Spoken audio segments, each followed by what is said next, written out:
সঞ্জয় আমার হীরের টুকরো ছেলে।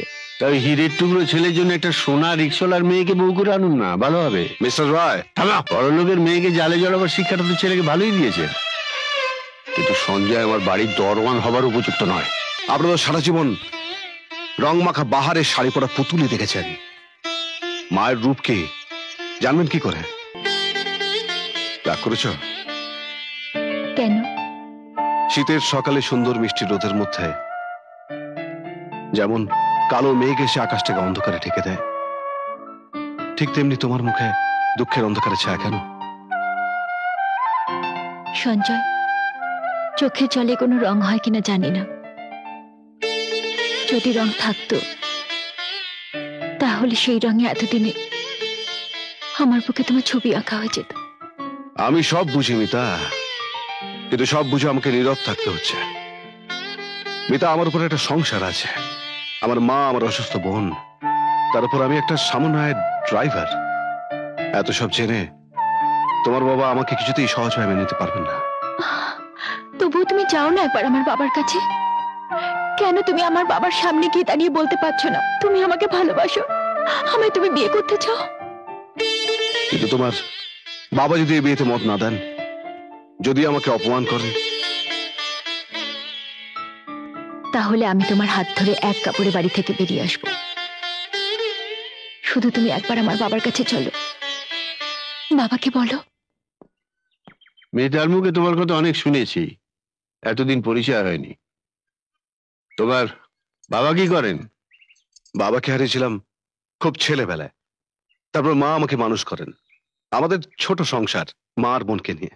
ও, তা তুমি কি করো? ব্যবসা না চাকরি? এমকম পাশ করার পর অনেক চাকরির চেষ্টা করেছে, কিন্তু ভাগ্যে জোটেনি। এখন লরি চালাই। হোয়াট? Lorry driver? অবশ্য খেটে রোজগার করার মধ্যে লজ্জার কিছু নেই, কিন্তু মেয়েটা আমার একমাত্র মেয়ে, অভাব কি জিনিস ও জানে না। বাবা, সঞ্জয়কে আমি ভালোবাসি। টাকার পরিমাপে ও হয়তো তোমাদের সমকক্ষ নয়, কিন্তু মানুষ হিসেবে অনেক ইচ্ছে বড়। হ্যাঁ, নিশ্চয় নিশ্চয়।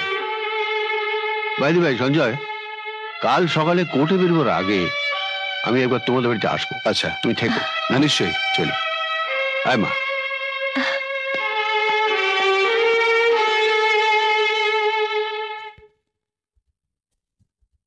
মা, মা, মা, দাদা ডাকছে। ঘরে আসতে বল না। দাদা, ঘরে আয়। আসুন। মা, ইনি পারমিতার বাবা, ও, মিস্টার সরোজ রায়, অ্যাডভোকেট। নমস্কার নমস্কার, বসুন না। আমার কত বড় সৌভাগ্য যে আপনি। সৌভাগ্য তো বটেই, একজন সামান্য লরি ড্রাইভারের সঙ্গে আমার মেয়ে বিয়ে হবে। বামন হয়ে চাঁদে হাত দেওয়া, সৌভাগ্য তো বটেই। আমার ছেলে তো এমকম পাশ করেও কোনো চাকরি পায়নি, তাই বাধ্য হয়ে। কোনো কাজই লজ্জা নয় মা, তাছাড়া লরি চালানো খারাপ কাজ নয়। খারাপ কাজ আমি বলছি না, খুবই সম্মানের কাজ, কিন্তু আমার মেয়ের পক্ষে একটা থার্ড ক্লাস লরি ড্রাইভারকে বিয়ে করাটা অসম্মানের। এসব আপনি কি বলছেন? সঞ্জয় আমার হীরের টুকরো ছেলে। তাই হীরের টুকরো ছেলের জন্য একটা সোনা রিক্সাওয়ালার মেয়েকে বউ করে আনুন না, ভালো হবে। মিস্টার রায়, থামো। তোমার মার সঙ্গে কথা হচ্ছে, তোমার সঙ্গে পরে কথা হবে। বেশ, বলুন।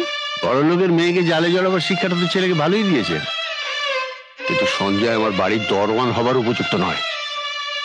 কথাটা মনে রাখলে আমি খুশি হব।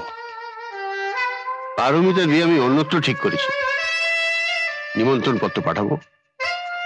কেমন পাত্র, কেমন বংশ, দেখে আসবে। চলি। দাঁড়ান। এই যে বাড়িটাতে দাঁড়িয়ে আপনি কথা বলছিলেন, এ বাড়ি একটা ঐতিহ্য আছে। এটা আপনার ওই 2000 স্কোয়ার ফিটের ফ্ল্যাট বাড়ি নয়, ভাঙা হলে ওটা মন্দির, আর সেই মন্দিরে আসার ভাগ্যটুকু আপনার হয়েছে। এবারে প্রতিটা ইট বালির শিক্ষা সভ্যতাও মানুষের কাছে প্রণম্য। সেই জন্য বলছিলাম, এখানে যখন এলেন তখন আমার মাকে অন্তত একটা প্রণাম করে যান, তাই নাকি? হ্যাঁ, ঠিক তাই, ঠিক তাই।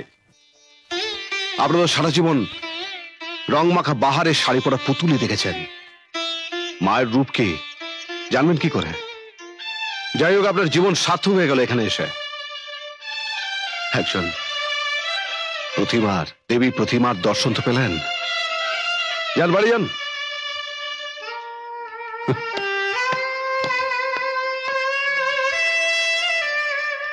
আমায় ক্ষমা করে দাও মা। সঞ্জু,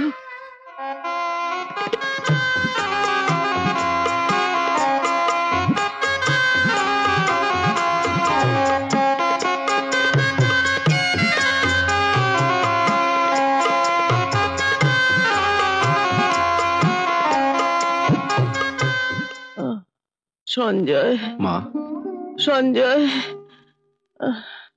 সন্ধ্যাকে দেখিস বাবা, সন্ধ্যাকে দেখিস। দেখবো মা, মা, নিশ্চয় দেখবো। আর একটা কথা বাবা, বলো মা। আমাকে কথা দে, পারমিতাকে তুই কোনোদিন বিয়ে করবি না। এই বাড়িতে সে কোনোদিন বউ হয়ে আসবে না।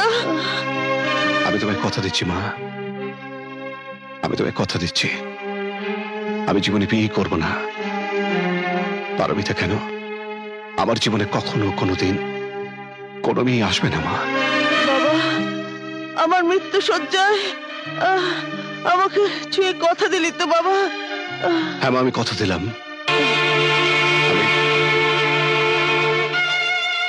মা,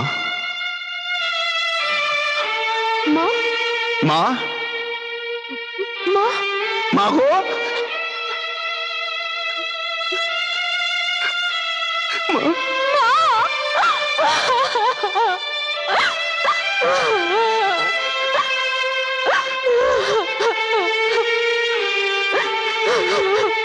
আমার ভীষণ জ্বর, তারপর দাদা বাড়িতে নেই।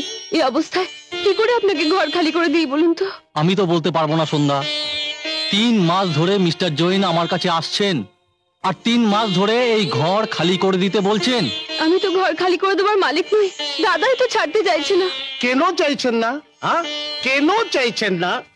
দেখেন, আমি কিন্তু সাফ কথা বলিয়ে দিচ্ছি, এ বিজয় বাবুর 14 আনা শেয়ার আমি খরিদ করিয়ে নিচ্ছি। কিন্তু কিন্তু আমাদের ভাগে 2 আনা, তা তো আমরা আপনাকে বিক্রি করিনি। করিয়ে নিন, করিয়ে নিন। এ মাকানের 14 আনা যখন ভাঙবো তো বাকি 2 আনা আপসে তড়িয়ে যাবে।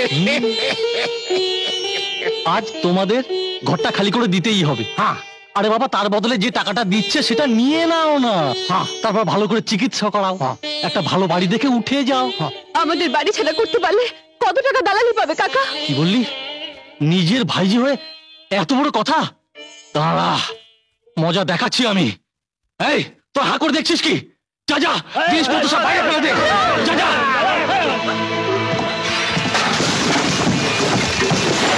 তোমার পায়ে পড়ি, দাদা আসা পর্যন্ত অন্তত অপেক্ষা করো। ওঠ, যা।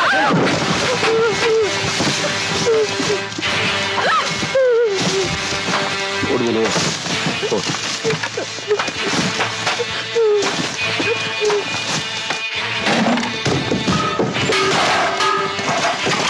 কাকা, নিজের ভাইজিকে তুমি বাইরে গুন্ডাদের দিয়ে হেনস্থা করছো, তোমার লজ্জা করে না? তুমি কি অমানুষ? অমানুষ কি রে? এই মুহূর্তে ঘর খালি না করলে না আরো অমানুষ হবো। নাকি? তাহলে দেখো।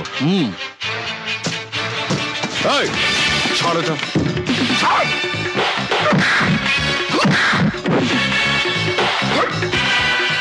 আয়।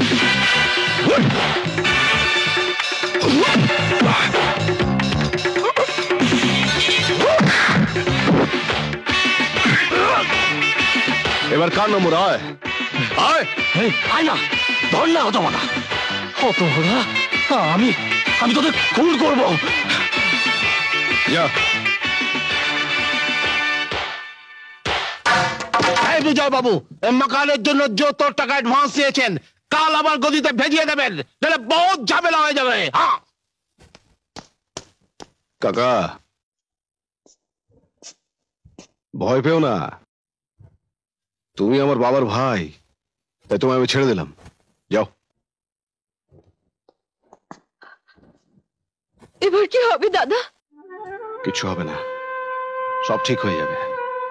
ভয় পাস না বোন, আমি আইনে আশ্রয় নেব, উকিলের কাছে যাব, আমি এর শেষ থেকে ছাড়বো। মুশকিল হচ্ছে যে প্রমোটার যদি 14 আনা অংশ পেয়ে যায় তাহলে তো আপনি 2 আনা অংশের অংশীদার হয়ে বাড়ি বিক্রি আটকাতে পারেন না। বরুণ বাবু, আমি তো বাড়ি বিক্রি আটকাতে চাইছি না। আসলে আমার বাবা মা মরা একমাত্র বোন খুবই অসুস্থ। ওই বাড়িটাই তার একমাত্র আশ্রয়। ও একটু সুস্থ হয়ে গেলে আমি নিজে বাড়িটা ছেড়ে চলে যাব। সে কটা দিন কি ও বাড়িতে আমরা থাকতে পারবো না? আসলে ব্যাপারটা হচ্ছে বরুণ বাবু, বাবা এখনো আসেননি? না তো।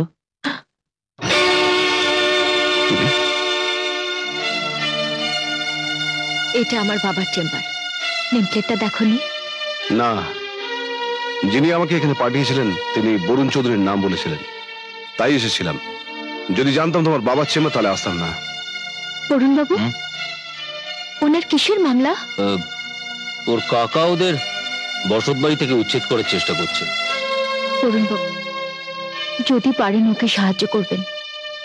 বাবা বোধহয় ওর কোনো উপকারেই আসবেন না। স্যার, আমি চলি। আচ্ছা, আমি জানতাম না যে এখানে আমার জন্য একটা চমক অপেক্ষা করছে। চমক? হ্যাঁ, চমক। দাঁড়ান, আমার সিনিয়র এসে গেছে, উনাকে বলে একবার চেষ্টা করে দেখি। স্যার, হ্যাঁ, আমাদের একটা উচ্ছেদের কেস করতে হবে।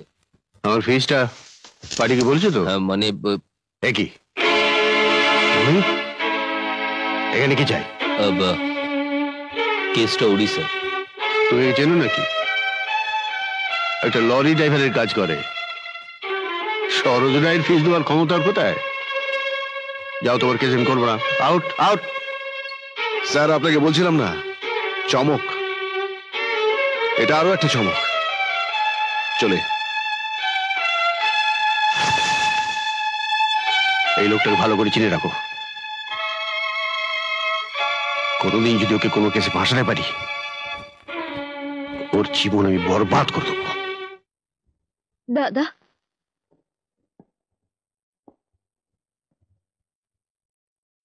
তোকে একটা কথা বলবো, রাগ করবি না তো?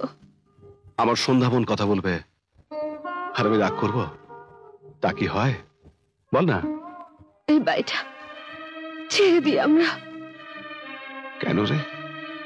এই বাড়িটার জন্য তোকে লোকের কাছে ছোট হতে হচ্ছে। তুই কাজে যেতে পারছিস না।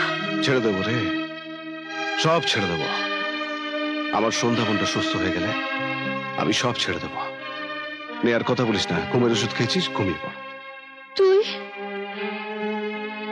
বোন না ঘুমলে কি দাদা ঘুমোতে পারে? নে, চোখ বোঝ।